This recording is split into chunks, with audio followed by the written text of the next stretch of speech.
Welcome to Good Morning Hospitality, your one-stop shop for the latest news, noteworthy trends, and thought-provoking discussions across the industry. From hotels to short-term rentals to all things travel and hospitality, you'll find each episode equips you with the information that you need to start your week. Join us on Good Morning Hospitality every Wednesday, wherever you get your podcasts.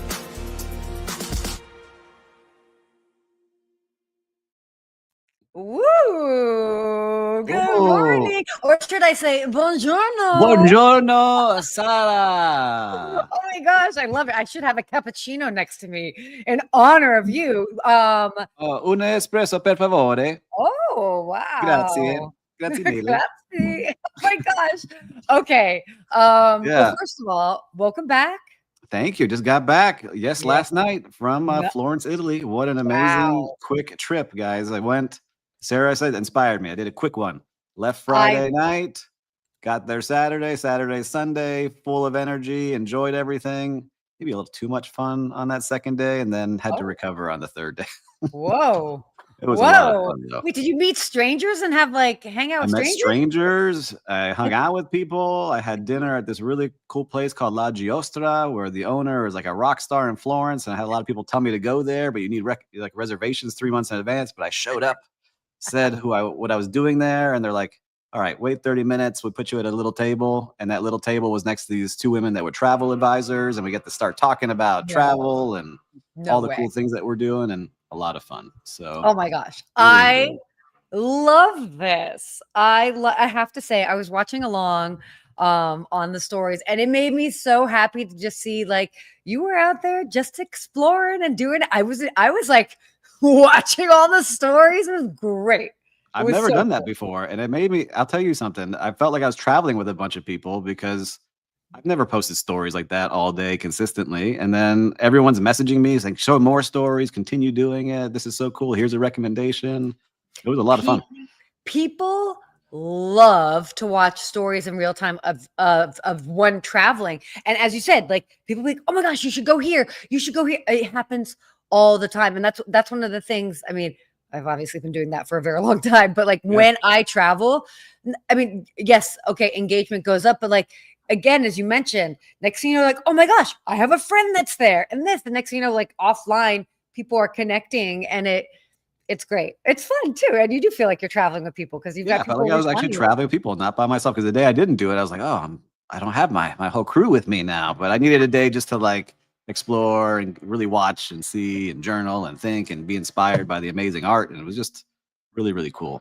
And I want to give a shout out to the Teenage Mutant Ninja Turtles. Okay. Oh, okay. Because as kids, I don't know if you watched that show, but we learned who Leonardo, Raphael, Donatello, Michelangelo, all are artists that you see all around Florence. And so as I was walking around, I was like, oh, I know Donatello's statue and Leonardo da Vinci's art. And I saw Michelangelo in his tomb and saw the statue of David. I was like, thank you, Teenage Mutant Ninja Turtles, for all that inspiration and teaching me the artists we didn't even know we were watching.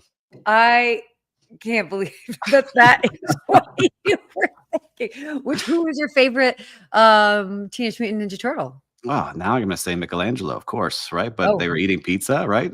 All these Italian things. So as I said, mine was Leonardo because he had the blue. Yes. Whatever. But I will have to say, there's so many great things, and the hospitality there, amazing in that city. Everyone, I thought it was going to be a little challenging. You had to speak Italian. Not everyone knows, I'm going to speak English with you. I tried to continue speaking Italian. No, we can talk to you in English. We can be easy. We'll help you. But the food was great. Every little place I walked into was amazing. And the weight of history hits you in those kind of places, which I just love, right? Doesn't it? So it really is amazing to sit in a church from the year 1200 and have the Michelangelo's tomb there, and Machiavelli right there, and all these people you learn about sitting there and just kind of taking it in. So that's my TED Talk. I'm learning. I may have to start giving one like you did one day, Sarah. Oh my gosh. Well, I love that. Whenever I'm in a place like that, I'll just sit back and think the sheer number of people that we have so much technology at our fingertips and machines and all the stuff that can help lift things. And then it's you look at that and you're like, how did they do this with people with not as much? It's super fascinating to me. I mean, it had to be constructed and then built and then all of that. Paul It's wild. Manzi. They were hidden history teachers. You're right, Paul. I didn't realize it until I was like, I was brainwashed young. I knew all these artists out here. But it's true. Like, there's also the other thing that reminds me. I was in Buenos Aires, was it back Yeah. in May, then Italy now. I really want to find more of these third places that people all congregate and hang out, be on the streets Mhm. more. I know some of the big cities have it. Like I'm in Miami, they have starting to pop up a little more here and here there. But I think it makes a big difference in just getting to know people. Like we see this epidemic of people saying they're lonely and alone and don't have places to go. I saw people just hanging out and walking and having an espresso and having a gelato at different times of the day, just hanging out and walking. It was just amazing to see all these different cultures and people doing that, just hanging. Yeah, I think we're gonna see a shift into that next year in the United States. I feel like the combination. So here's, I mean, I have a lot of things, but I'll keep it very brief. Generally, in other countries, especially the ones that you were mentioning, whether it's in Europe, etc. Also, the cities are smaller than a lot of them in the United States. Yes. So you can walk places, you can take the metro, and so your interaction is going to be very, very different. Whereas in the US, it's a spread out country. Like think about how large a city is in like Texas, for example. Everything's bigger in Texas. Like you have to drive places. Los Angeles, people are like, oh my Car gosh, it's so culture. spread out. Car culture, totally. But it's like car culture, then it's just like you by yourself in your vehicle, and you have to go specifically to go congregate with individuals. So I do feel like and I do hope that this is the case, but I do feel like there will be a shift, certainly within the United States and the US. Hopefully mentality that like we will be seeking more ways to congregate together and put down the phones and do that, and hopefully get a little bit more inspired by our friends in other countries and other cultures. Yep, I love it. We'll start hosting our own hospitality hangouts, Sarah. We'll do some Oh, coming up. I'm into it. I think it'll be cool. Any chance for me to come hang out over there? That's perfect. We'll make it happen. Well, we got a lot of stories. That's enough coffee talk. I'm sure we bored everyone with my travel stories, but it was fun. Oh, so boring. Not anyway. But I do have some other things to say about one of the stories later on about the AI and how I used AI on the trip. So. Oh, can't wait to hear, and hopefully it worked for you. Okay. Yeah, let's dive into it. So our first topic here, this was huge. This hit the airwaves yesterday, and I mean it like I got so excited about this because I don't think that we've seen something this big in the world of like hotels in a long time. So Hilton, they have overhauled their loyalty program. And what is so great about this is basically what they did is they've made it easier to get loyalty, especially if you're like a road warrior, you're traveling more frequently, but then they've added an extra tier, and that extra tier if once you hit that amount, and they have a combination as far as night stays and dollar spend, which makes sense, reminds us of the good old days with airlines. But then once you hit that tier, whenever you book your hotel, your upgrade they immediately give you your upgrade. And that's like, we've never seen that in hotels before. Like it's based on availability upon check-in, Yeah. So I like that was like a giant mic drop. It was like, okay, Hilton's upgrading. Everybody come on board. So Yeah, I think it's amazing, right? Because that was one of the things that we heard so much from other loyalty programs. Like, what's really loyalty? If I can't get that room upgrade, it's unavailability. I'm not getting the things that I'm actually want. How can I get there? And I also like that they're using dollar amounts now too, and they're also saying you don't have to spend you don't have to have as many nights as you did in the past to get there, which I think is great too, because it really will motivate people to say, all right, let me start getting some of these things, because some of those loyalty programs, you're like, man, how am I ever going to get to that level? And you just don't sign up. You're like, all right, I'm not going to even use these. Or you sign up, but it's like it just is like, okay, well, I don't know. I mean, for me, it's as much as I stay like, and I have my Marriott and Hilton. I also have IHG. I'm going to have one wherever I go, but it's, it's the bare minimum that I'm getting for status. I actually finally just hit another tier with Marriott, and I was like, cool. What does this get me? So I've seen a little bit of a difference, but I love that they're doing this. Hilton, this is big news. And I do feel like a lot of the other brands are going to be changing their programs next year. And that's huge. I don't know. I'm so excited about this. Yeah, I think that what it is with Hilton is that they're always leading the charge. We have another story about them coming up, but they really are creative. Their CEO seems to be in tune with what customers are saying, the guests are saying, what his team is saying, and getting that feedback and really pushing through. Yeah. And so for me, I think that like I haven't been using Hilton all that much, but their brands are really starting to pop up everywhere around South Florida where I'm at. Like the Waldorf Astoria brand is really making a big push. Yep. You see that coming, but they're also saying that there's some very big places that people want to stay, and they're trying to figure out how to balance that all out. Because in Hawaii and Miami and other places, there's a lot of requests to stay in those hotels, but how do you give everyone loyalty upgrades? Yeah, sure. Popular, so they're capping those things there. Totally. No, they have to cap them. And to be fair, I mean, I understand it. Like, even if you're looking at airlines, like at a certain point, it's like, okay, well, if, I know with my status with Delta, as soon as I book, I'm immediately upgraded to the next tier, my Delta like Comfort Plus, and then Delta Comfort. And then next thing you know, most likely I'll get upgraded to first. But then if you've got a whole lot of people that are in my status, why would we end up paying for first? When we're like, we'll just risk it. So obviously the companies still need to make money. So they do need to have people to be paying for these premium products, but to at least make it more exciting and maybe increasing the chances, I think just gets people more engaged. They're re-engaging their travelers into their ecosystem. And I'm here for it. I love it. They're rewarding the loyalty, right? How do you remain loyal to someone? Help me actually get the things that I want in your program, and I will continue coming back. That's what I've heard a lot of people say. So now, all right, everyone else has to see what they do. Let's see how they follow. Totally.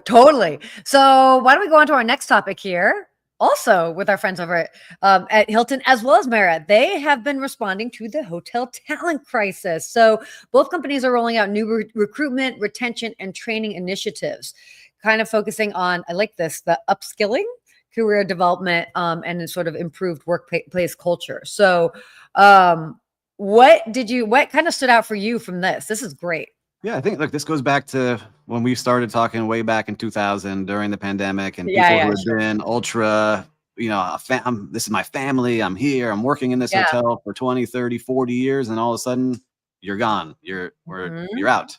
And I think that scared a lot of people, and these hotels realized that. And so it took a long time now, these 5 years, to get people back in. And a lot of hotels have done a great job of rewarding the team members, really getting people in. But now Hilton has been rewarded as one of the best places to work. I think it was top 5 out of all companies in the country. And they were the only one in the top 25. And they're really making a big push of saying, all right, Sarah, you're going to start with us as a front desk agent. And if you want to become a general manager, here's the program. And if you want to become a food and beverage director or a sales director, whatever those positions are, here's what we can do for you. And if you want to travel the world, you can travel with us, because there's so many different places we can put you to work, and you can learn new cultures and new experiences. That's one thing that I didn't do in my early 20s. I worked at other hotels. I didn't want to leave Miami, but looking back, maybe I should have gone to check out some other cities and seen what was going on in those places. Totally, because it is such an interesting thing. And by the way, Hilton was number 1, Marriott was number 5 as far as great places to work. So shout out to both of them for that. That's awesome. But you're right. Like I definitely saw people in our industry that would go and they worked in the Maldives, and they went to Japan, and then they were in New York, and then they were wherever it was. And it's so fascinating versus staying in one city. But at the same time, even if you work at different properties in the same city, I still think that there's a lot of value for that. Sometimes I'd see those individuals that would come out of, hotel school. They'd start at a hotel brand, and then they'd stay with it. And they maybe grew, but in my mind, I'm like, oh my gosh, just pop over somewhere else just for something a little bit of something different and for context. But it's great to see. And I mean, I don't know, like a lot of times when I travel to these places, we do still see a lot of those individuals that have been working at these companies for a very long time. And those perks and those benefits are very real. Yes, they are. And so I really think too, being able to stay at other hotels, like you mentioned, is one of the big perks. Like I did use that, but then there were some times where you get blocked. Like you couldn't go to like the flagship hotel, or you couldn't go to the nicest hotels, but they're understanding now, like you can go do these things. Yes. And Brian's saying such an important step. We've had the ability to efficiently manage the inventory for a decade. This is how you make the guests truly feel like their status matters. So back to the last story. So yes, Brian, thank you for that comment. And And by we the get way, some, shout out we to get some, Brian. yeah. Thanks for him to joining. So I just have to say thank you, Brian, for joining. And I These want to put guys. up this so we can squash it. We have people hating on YouTube. Will bring this up so we can like Whoa, publicly whoa. shame people. Dewilder says, dude, he's talking to me. It looks like I have I don't even know, some kind of huffing, what do you say? A rampant huffing habit, right? So you have people who hate on here during live shows.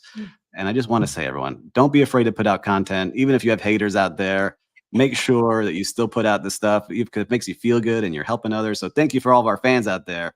But it is amazing to see how people take the time out of their day to send a hateful comment.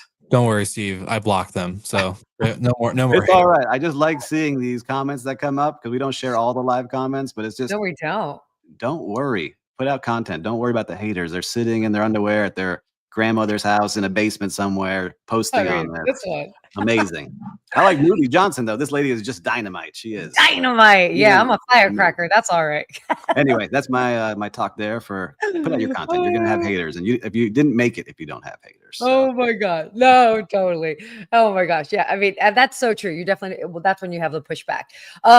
So yeah, anyway, so going back to this, look, I'm glad to see that they are making such initiatives. Obviously, Marriott and Hilton are such leaders in this space, and it's so fascinating. We're people industry. That's what we are. And so it's great that after just a lot of the challenges from the pandemic when it comes to training and hiring, that we're seeing that they're really hyper focusing on this. And so it's like, look, we want to make sure the people come first, which has always been what it should be. But I think sometimes we just have to like be extra focused at times. So kudos to them.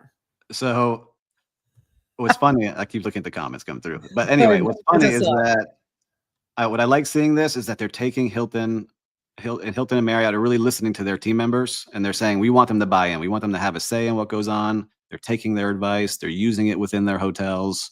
It's a lot of fun to see that's what they're doing now, because when you're coming up in the industry, you have ideas, and sometimes every one of them gets squashed by a manager or a director or somebody, and your idea is actually a really good one. So I like that they're making this available so they can share things and they can really celebrate people. So it looks awesome. I'm happy that that's what they're doing. Yes. Likewise. Okay, let's go on to this next topic here, because this is something I definitely also feel very strongly about. Look, we know this elephant in the room. The U.S. has really struggled with tourism this past year, and we've got big things coming up. We've got World Cup, we've got the Olympics, and as an effort to make the United States more attractive in a time that we've been deemed less attractive for a variety of reasons, from economic to political to all of the above. Now the U.S. is announcing that they are fast tracking visa appointments for those individuals that have tickets to the World Cup. So they're really making a push for this, that if you have tickets to the World Cup, they're going to make it easier for individuals to get visas so that they can come into the United States. Now, it's not an ultimate guarantee that you get a visa, but I like that they're doing this. I think that we've needed something like this. So yeah, I agree. And they said, Marco Rubio came out and said, look, we're still going to be screening everybody. We're not going to be just letting everybody in, but do not wait until the last minute. So if you already have tickets, make sure you start going through this process now, because we do want to host everyone here in the US and show them a great time. In my hometown of Miami, we've got, I think, 7 of the games here is what I recall. And so I've had a lot of international friends already asking about hotels and staying. And I said, remind them, make sure you've got everything you need to get here so that you don't get to the airport that day and it doesn't work. Yeah, I mean, look, they'll definitely have everything all set in place by the time we get there, but I don't know. I'm curious. I'm very curious. I mean, being in Los Angeles, one of the host cities for World Cup, I know that that's the big thing that everybody is talking about. So, yeah, I don't know. We'll see. Are you a fan of the World Cup? I like watching the World Cup. I think it's a lot of fun, especially because every 4 years. And I remember we're even working in hotels, like in the back of the house, we would have the TVs on, because a lot of the people that work in hotels are all international, and it's like their religion growing up is the World Cup and soccer and those things. Like US, we're slowly catching up now with MLS and having Messi here in Miami, and it's kind of getting into the culture here. But I love seeing how passionate all the team members were. They would be watching it. We had like flag parades in the back of house at a lot of hotels. We would have all these things going on. So I love the celebrations and the camaraderie and how you can really cheer on your country and see how they do. So I love seeing it, and I'm excited that it's coming here because I remember it the last time I was here in 1994 and having family members from other countries Okay. come here and just travel around. Yeah. And, I have family members from Venezuela. My mom's from there. And so they were cheering for Brazil because their team in Venezuela was not that good, but they would cheer Brazil and just follow them around the whole country. And they had a great experience learning about the US, but also cheering on their team. And so I think it was just a lot of fun. So I'm hoping it goes really well again this year. Yeah, no, I'm hoping so too. It's wild because it is such a it's such a phenomenon. Like people are so into it. I'm not, I grew up an only child, female with a single mom parent. Like Mhm. we didn't get into sports as much, growing Yeah. up. We were definitely an artist household, but I do love to see this because it is, I mean, it's a big part of the economy globally. Yep. And I also love to see how it brings people together. So, and inspires people to travel to different destinations. It's So big. 'Cause I just going into two, I was in Munich airport, and then when I landed in Florence, they have stores there just for their like soccer teams, right? In the yeah, airports and all around, and people really support. So it's part of the culture of everyday living over in Europe and Africa and other countries everywhere. So I'm yeah. hoping it really takes off here even more. I think it will. Okay, let's go on to our. Wow, where's the time gone? Flying We by. still have some more topics to go. So this is huge, actually. So Google, let's talk about what's going on with them. They are building agentic AI travel booking tools. So they're basically expanding what they've kind of built with their travel initiatives, so that basically they'll have AI systems that can help plan, price, coordinate, and then ultimately book trips autonomously. So okay, I'm gonna let you take the charge with this because I know you have a lot to say on Let's it. start with this. We'll start with this part of the story. I love what Yeah. Google's doing. We had touched on it a couple of weeks ago, I Yeah, think, on a little bit on this, but now they're starting to roll out the actual features. And yeah, sure. I think it's great because there's so many places to stay and so much information out there. And you work with travel advisor, you ask your friends, or you put it on social media and you get advice. But this is a way where you can put in what you like and what times of day I want to leave and what kind of place I want to stay in. And here's some areas that I want to be in. And it'll start Mhm. creating your trip for you and then start booking it for you. And Yeah. I use ChatGPT for this current trip. I said, all right, this is what I want to do. Here's where I want to stay. Here's the price I want to pay for hotels. And it started making all these suggestions. And I picked everything I with love the that. help of AI, right? So that was part of that trip this trip that I used. And so I think we'll see this more and more and more. And I encourage people just to play with it and see what Yeah. it can do for you because sometimes it doesn't register of how this works. But I also want to give a shout out to Meta, the Facebook, company, and their Meta AI glasses, the Ray-Bans. I wore them everywhere I throughout my was trip. watching your content with that. That was awesome. Not only can you create content for people to watch, but as I'm walking through somewhere, I Hmm. say, "Hey Meta, I'm standing in front of Il Duomo. Give me a little history lesson and tour. I'm standing at this part of it. Which should I go right or left?" And then it gave No me a whole, way. "Hey, make a right and I'll explain to you." And it started telling me all about the history of the building and what I was looking at. And I did that in many places around Florence. And I was like, wow, this is really cool to have this in my ear, be able to have my own personal tour guide. And it also sees what you see because you can say, "Hey, Meta, what am I looking at?" And it'll snap a picture and then tell you, "Oh, this is this piece of artwork and this is who made it and this is the importance of it." And so, hey, I need directions to this restaurant. I don't look like a tourist looking down at my phone. Where am I? It's just telling me in my ear, make a right on this street. Now make a left. And 100 yards, you're going to be at this location. So amazing just for creating content, but also having it in your ear, the AI, and telling you, hey, I'm looking for one affogato that is on a small street around here. Where can I go? And it'll pull it up for you and you go. So I'm a big believer in using all of it. I think it's great. Yeah, And Paul saying agentic AI, huge for the hotel side of things. totally. Streamlining the booking process can make Google a go-to destination for booking.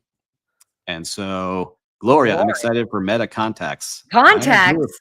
the glasses are coming out where it's going to start projecting on the glasses. I know they're out now. You can book them or Oh buy my them. I gosh, think they're like guys, we're living in the $900. future. It was cool. I really loved having those glasses on because I'm not looking at my phone. I'm looking out into the Yeah, world yeah. through the glasses and staying Which is more a plus. connected. It was great.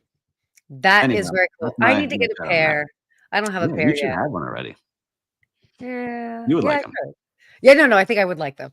At some point I will. Yeah, we'll figure it. But yeah, it was very cool. I have to say because I was watching along on your content and I was like, how do you film that? And they're like, oh, his glasses. So Yeah. okay, My wine fine. window video. I love that one. That was Yeah, my that was favorite. great. That was great. They were so Mhm. cool. So cool. So I'm sure we'll definitely be seeing more of that. That was great.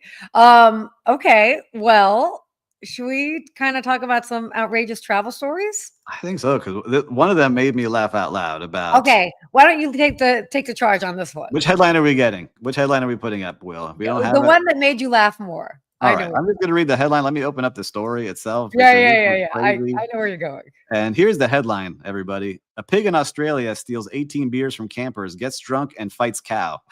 That's the headline of the story of a feral pig that broke into a campground in Western Australia, Yep. guzzled down 18 beers, and then decided to start a fight with a local cow, resulting in the cow chasing the pig around a car and around all the campers. So for me, that's a great travel story. It sounds like it could have been one of my friends from college, this pig, but I was just I'm making about it to clear. say this sounds very wait, was it definitely was it a pig or was I it a don't dude? know, but it was pretty hilarious. But the pig was later reported sleeping his hangover off in shame under a tree. Oh my god, in shame. That's what it says in the story, which I love. In shame. By the way, this was not the only pig story. This was another one, and I think it's a nice reminder of how things have shifted online. Actually, I was on a flight last week and there was a cat on the flight just meowing the whole time. But this other one was an unruly pig flies first class, a 300-pound pig ended up traveling on a flight from Philadelphia to Seattle, which, by the way, is not a short flight. Supposedly as a therapeutic companion pet, but you can obviously imagine that the pig caused a lot of disturbance because it ended up running loose and squealing loudly, and then Trying to get into the cockpit. of course it tried to get into the cockpit. This is crazy. I Oh love my it. gosh. I love these outrageous stories. And so, listeners and viewers, if you have any outrageous stories that you've seen or heard, send it to us here on LinkedIn or on YouTube or wherever you're watching this. We'd love to start adding this to our weekly show. We think it's fun and it's a good way to end and have a good laugh. Totally. We should play a new game. Pig or human? I like it. Oh I my like god. that pig. We're getting wild and We're with those getting campers. wild and crazy. All right. Okay. Well, let's do a quick real-time recap. You came back from Florence. I'm sure you have some wonderful things to say about that. I do. And I want to give a shout out to the team on Lufthansa Airlines. That's what Oh, I'll say. It's a long flight, right? I think it was 11 and a half hours on the way back of one yeah. of the legs. Mhm. And the team there really all smiles all the time, very Mhm. helpful. I had some issues with my seat. They came in, made it. I have to tell you offline too. I got to get your opinion on this, but it wasn't their fault. And they were so Yeah. embarrassed and they're like, oh my God, let me work on this for you. Let me get you this. But just their service on the plane, their smiles the entire time. I saw them deal with so many different types of guests and customers. And it makes you feel good when you're on a little tube flying through the air for hours and hours and hours, how nicely they did all the way through. So shout out to Lufthansa Airlines. That's great. They are definitely a great airline. And I love you're like, it was 11 and a half hours, which by the way is absolutely long. But for me, I'm like, once we start getting to 14 is when I'm like, is that like, Well, my total was 14, and I was like, right? Because no. the one stretch from Miami to Munich was that long. Oh, that So was 14? Oh my no, it gosh. was 11, and then I Okay. had to get to Florence with the wait time. It was a lot. But yeah, and Kelly saying Pig versus Steve's college buddies. Ooh, I think we maybe even had this Oh, story happen in real life. oh, I no, was in a no. fraternity with a lot of secret lore, and I was president of that. So you never know what Oh, happens in there. oh my gosh. Oh, that's crazy. Oh, too funny. Okay, well, my real-time recap. Oh my gosh, what was going on this week? I'm actually gonna say a shout out to the team over at the Lapeer Hotel in West Hollywood. They have a restaurant there called Lady Hawk. The chef is Chef Charbel. He is Lebanese, as those that know me know I am half Lebanese. And my mom came in town, and like we had met before, actually, when I interviewed him when I was doing the podcast for Visit West Hollywood. So it was just this like whole wonderful moment, and like the hospitality and all the wonderful things. It was just it's probably one of my favorite low-key hotels to go to in the city, which is saying a lot because there's obviously a lot of options. But again, they get it. Like they get it. They totally own their brand. It's funky. It's cool.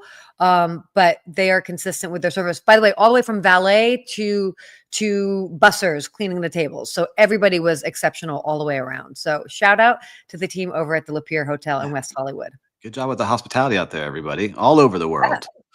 Cool. Let's see. So we got our quote of the week. Yeah, you want to do that? Let's do it. So let's see. We got a funny one here today. So it says, if hospitality teaches us anything, it's that nothing is certain except check-in, check-out, and someone stealing the bathrobes.